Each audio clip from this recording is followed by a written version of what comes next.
Dear students, welcome to the bridge course of class 10th इयत्ता 10वीच्या सेतू अभ्यासक्रमामध्ये आपणा सर्वांचे स्वागत आहे. In the last video, we had seen competency or learning outcome statement 2. Summarize a story, conversation, play, informative speech or debate. Activity number 1. In this video, now we will see activity number 2. आजच्या व्हिडिओमध्ये आपण activity number 2 पाहणार आहोत. Competency आणि learning outcome statement जे आपलं आहे ते आहे summarise a story, conversation, play, informative speech और डिबेट. म्हणजेच एखादी गोष्ट, संभाषण, नाटक, माहितीपर भाषण किंवा युक्तिवादावर आधारित उतार्याचे सारांश लेखन करणे. Now we will see the instructions for students. विद्यार्थ्यांसाठी असणाऱ्या सूचना आपण बघूया. While reading the given passage underline the important points. पहिली सूचना आहे की तुम्हाला दिलेला पॅसेज वाचत असताना तुम्ही महत्त्वाचे मुद्दे अधोरेखित करा. सेकंड पॉइंट आहे collect and put the underline points together. या सर्व अधोरेखित केलेल्या मुद्द्याचे संकलन करा आणि ते एकत्र बाजूला लिहा.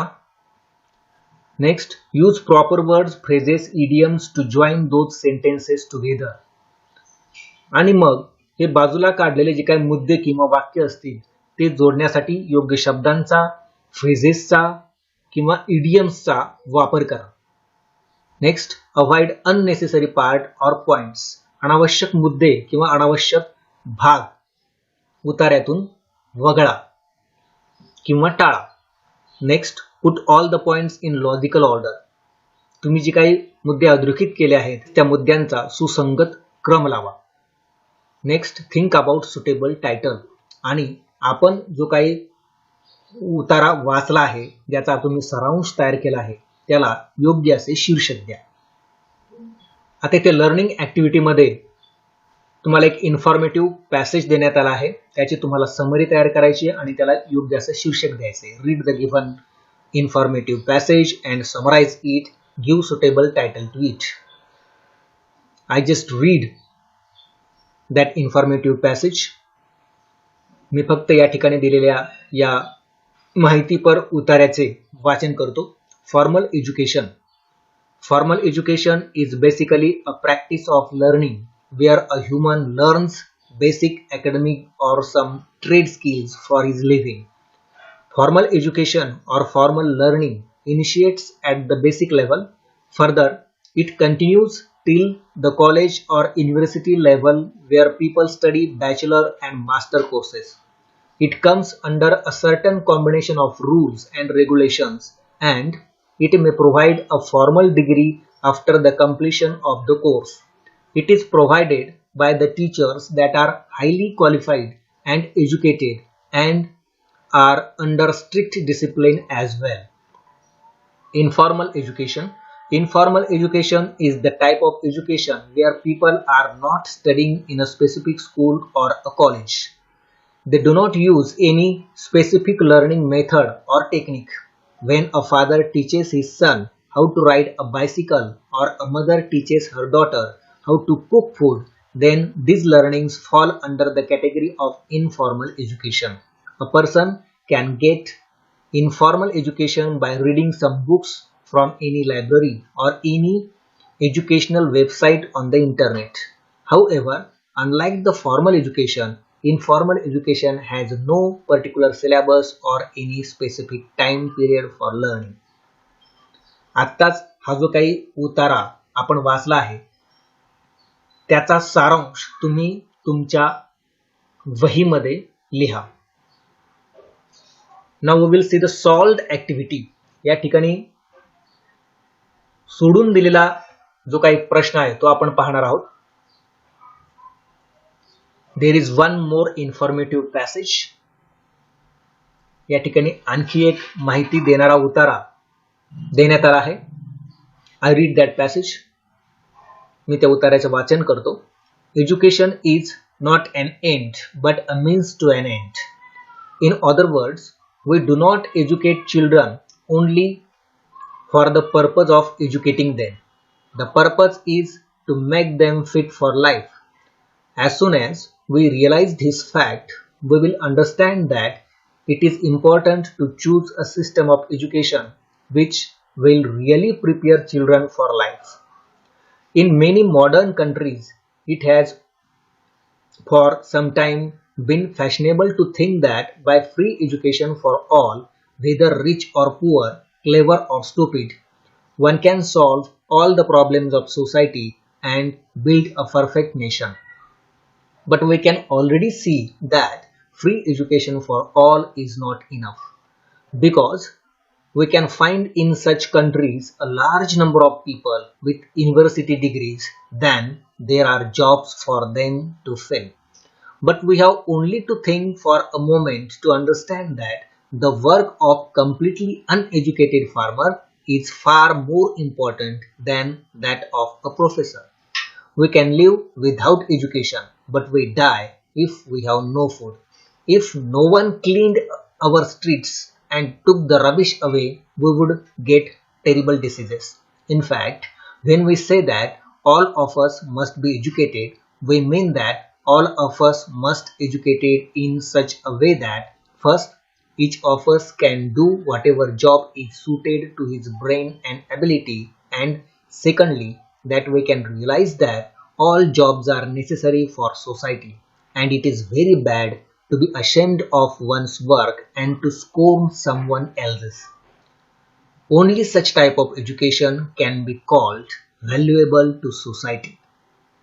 आता वर दिलेल्या या पॅसेजचा सारांश खाली देण्यात आला आहे. याला विचारपूर्वक शीर्षक देण्यात आला आहे पर्पज ऑफ एज्युकेशन, म्हणजे शिक्षणाचा हेतू काय ते या ठिकाणी या उतार्यावरून लक्षात येतं, म्हणून या ठिकाणी शीर्षक देण्यात आलं आहे पर्पज ऑफ एज्युकेशन. समरी दिली आहे. The purpose of education is to make children fit for life.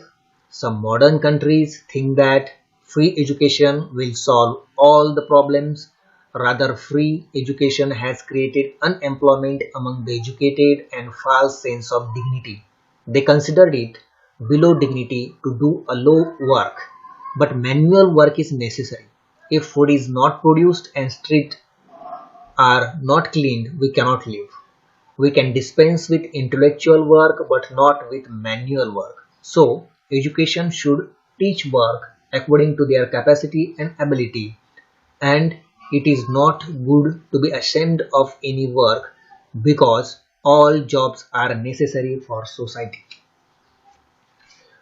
या ठिकाणी सारांश तयार करत असताना येथील महत्त्वाचे मुद्दे घेण्यात आले आहेत आणि त्यांचा योग्य असा क्रम लावून योग्य शब्दांचा फ्रेजेसचा वापर करण्यात आला आहे आणि स्वतःच्या वाक्यरचनेमध्ये हा सारांश तयार करण्यात आला आहे.